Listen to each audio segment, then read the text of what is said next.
ഓരോ സ്ഥലത്തെയും മനോഹരമായ കാഴ്ചകൾ, ആചാരങ്ങൾ, നമ്മുടെ സംസ്കാരം, അതൊക്കെയാണ് നമ്മൾ കണ്ടുകൊണ്ടിരിക്കുന്നത്.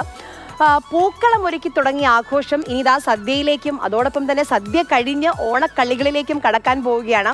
CK അഭിലാൽ നമുക്കൊപ്പം ചില ഓണക്കളികളും അതോടൊപ്പം തന്നെ ചില സുഹൃത്തുക്കൾക്കൊപ്പം ഉള്ള ഓർമ്മകളും പങ്കുവെക്കുന്നുണ്ട്. അതിലേക്ക്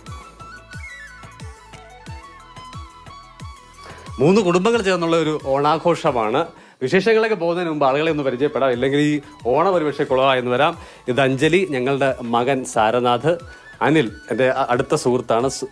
അനിൽ, അദ്ദേഹത്തിൻ്റെ ഭാര്യ ദിവ്യ, അനൂപുണ്ട്, ഭാര്യ അശ്വതിയുണ്ട്, മക്കളെല്ലാവരും ഉണ്ട്, അമ്മയുണ്ട്. അമ്മേ, നമ്മൾ പ്രതീക്ഷിച്ചവരൊക്കെ എത്തി. എല്ലാവരും എത്തി. വളരെ സന്തോഷമുണ്ട്. മഴയാന്നുള്ള ഒരു പോരായ്മയുണ്ട്, കുഴപ്പമില്ല. വിഭവങ്ങളെല്ലാം റെഡിയായി. സുഖമായ ഒരു ഓണം. അഞ്ജലി, ഇത് ഉടനെ കാണാൻ തീരുമോ?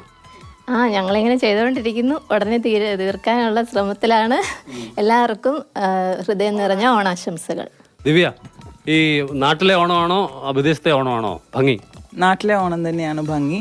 അതുകൊണ്ടാണ് എത്താൻ പറ്റിയതും. എല്ലാവർക്കും എൻ്റെ ഓണാശംസകൾ. അനിലേ, ഇന്ന് എന്തൊക്കെയാ മറ്റു പരിപാടികൾ? അങ്ങനെ ചോദിക്കരുത്, എല്ലാ പരിപാടികളും ഉണ്ട്. ഞാൻ ഉദ്ദേശിച്ചത് പൂക്കളം കഴിഞ്ഞ് അടുക്കളയിൽ സദ്യയുടെ കാര്യങ്ങളാണ് ഞാൻ ഉദ്ദേശിച്ചത്. ഓക്കെ. സദ്യ അമ്മയും മിസ്സിസൊക്കെ രാവിലെ വെളുപ്പംകാലത്ത് വരെ ഇരുന്ന് ഇവിടെ വർക്കായിരുന്നു. അവർ അടുക്കള കാര്യങ്ങളെല്ലാം ക്ലിയറായി. ഇപ്പം നമ്മൾ അത്തപ്പൂക്കളത്തിലേക്കുള്ള തിരക്കിലാണ്. ഏകദേശമൊക്കെ ഫിനിഷായി. മഴ കാരണം നമ്മുടെ അത്തപ്പൂക്കളം കുറച്ച് ലേറ്റായിപ്പോയി.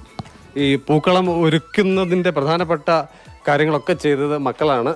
മോളെ, അതിരാവിലെ എഴുന്നേറ്റോ? നിങ്ങളെല്ലാവരും കൂടി നല്ല ഇറുത്ത് റെഡിയാക്കിയത്? അതെ.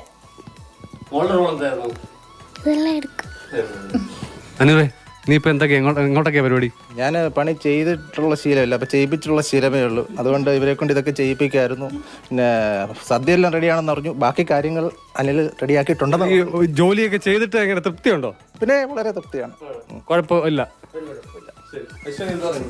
വളരെ സന്തോഷം എല്ലാവരും ഒത്തുകൂടിയത്. ഇത്തവണത്തെ ഓണം ഇങ്ങനെ അടിച്ചു പൊളിക്കാൻ എല്ലാവർക്കും ഓണാശംസകൾ. ഇതൊരു ദീർഘകാലത്തിന് ശേഷമാണ് ഈ കുടുംബാംഗങ്ങൾ എല്ലാവരും കൂടി ഒത്തുചേരുന്നത്. പൂക്കളം ഇട്ട് കഴിഞ്ഞിരിക്കുകയാണ്. ഇനി ഓണസദ്യയുടെ ഒരുക്കങ്ങളിലേക്കാണ്. ചിലതൊക്കെ ഇവിടെ ഓണസദ്യ കഴിക്കുമെന്ന് തോന്നുന്നു, ഇല്ലയോ? ഞങ്ങളെന്തായാലും ഇവിടെ 3 സദ്യ കഴിച്ചിട്ടേ പോകുന്നുള്ളൂ.